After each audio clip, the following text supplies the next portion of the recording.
How do? Time for another beer review. For this one, we're off to Neptune out of Liverpool, and this is a can of their Abyss, an oatmeal stout coming in at 5% in a 440ml can. I picked this up in Beige in Penrith. I went through to Penrith on Friday with my wife. We went to Felbar, had a few beers, hence the reason why I didn't do a Friday challenge. And Beige do a six beers for the price of 5, and a lot of the beers that they're in there, you know, they're not your typical supermarket beers. They're kind of like a Northern Waitrose is what I would class Beige as. We aren't posh enough for the Waitrose here in Carlisle. Beige is like 16 miles away from me, so I thought I'd nab a few. Now on the train on the way home, I gave my bag an absolute whack, and as you can see, looking at the can is absolutely warped. It's more warped than my mind, so hopefully this doesn't go everywhere. I've been looking at it since Friday, absolutely blooming petrified to open it, but we'll see if I can get in. If I can.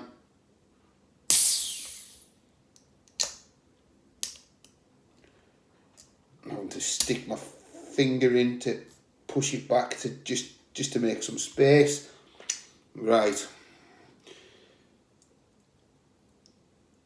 This is going to pour like a knobhead pour, I'm expecting, just because of the... Yeah.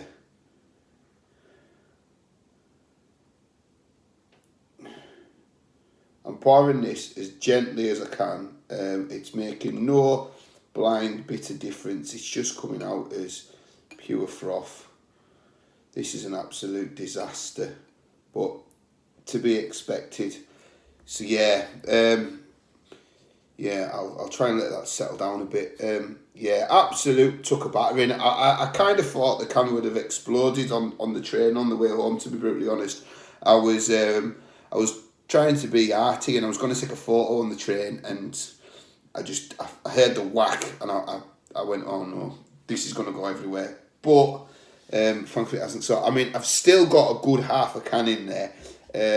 I'll try and do what I can with this. So yes, it is a knobhead pour, to be expected when you've got a can that's done it's gone 12 rounds with Tyson Fury. But you know what, a can if you can go 12 rounds with Tyson Fury. There you go. So yeah, it's a very beige head, very creamy looking, some tight bubbles in on the side. There is a slight brown hue at the bottom of it. It's fairly dark. Can't see any bubbles going up. There was a slight hiss on it as I was pouring it. I'm gonna. Do I even attempt to try and get the nose through that? I am actually picking up like a roasted malt, and there is a lot of coffee and chocolate in that. It does smell quite good despite that. So yeah, a shambolic pour of a review, disgraceful. I've let myself down. I would like to apologise in advance for anybody that's been offended by this. Right, let's dive in. Cheers.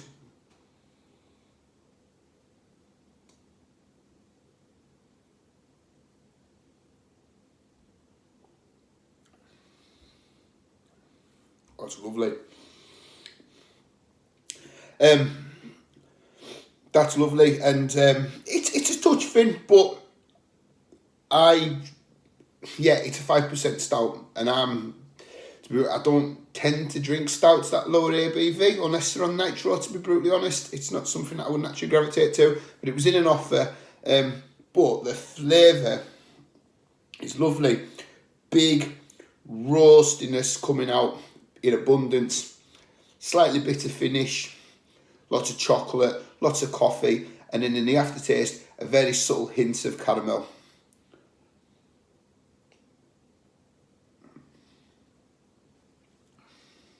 I would say I'm picking up more coffee than the chocolate, but it's got a slight creamy body. I think maybe I've been slightly harsh on the body, if I'm brutally honest, as I'm having a couple of sips. It's yeah, the body's better than what I'm thinking as I'm going in. Yeah.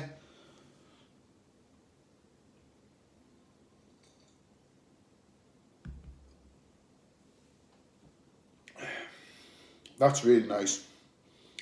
I'd say the bitterness on the finish is the standout feature of the beer for me.